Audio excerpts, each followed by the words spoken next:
Unti-unti na ngang nakikilala international, hindi lamang sa Asia kundi sa Europe and US ang SB19. Sa katunayan, isang international writer ng Billboard ang nagbigay o naggawa ng write-ups or article tungkol sa SB19.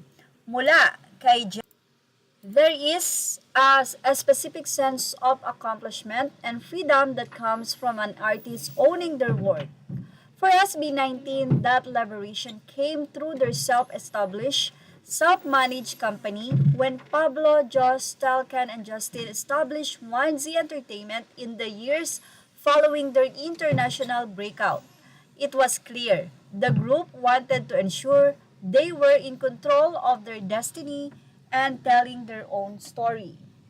Wakas at simula, which translates to end and beginning in Filipino, is the fullest expression of what that independence actually sounds like.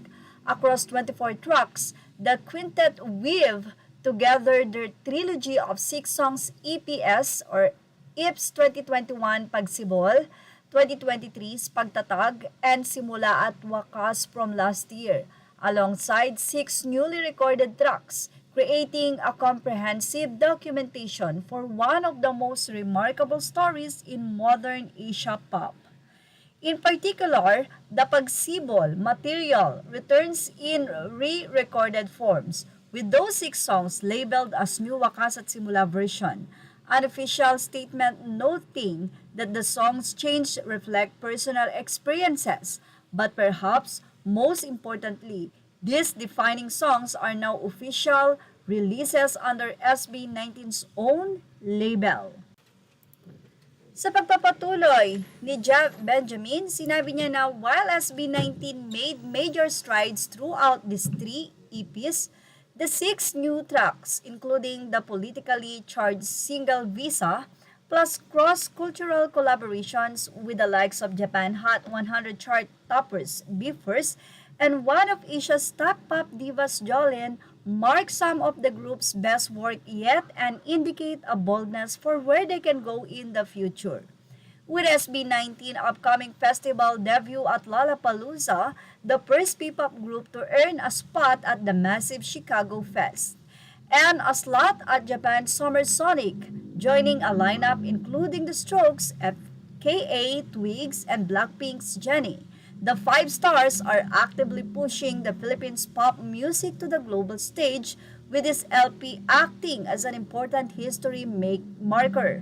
Yes, it's the end of a long-running musical series, but it's also the beginning of inevitably bigger things. To celebrate the momentous chapter, here's a Billboard ranking of all 24 tracks from Wakas at Simula.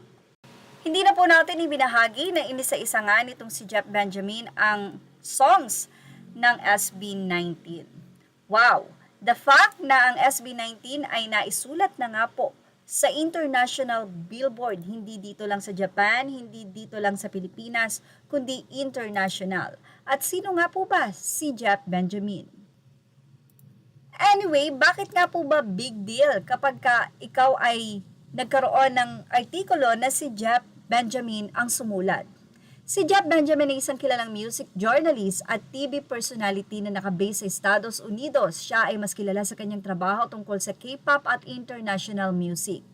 Ilang mahalagang detalye tungkol sa kanya, nagsusulat siya para sa Billboard, kung saan madalas niyang tinatalakay ang K-pop at global music trends. Isa siya sa mga unang Western journalist na tumulong ipakilala ang K-pop sa international audience. Madalas siyang mag-interview ng mga sikat na K-pop artist tulad ng BTS, EXO, at Girls' Generation. Lumalabas din siya sa TV at events bilang K-pop expert.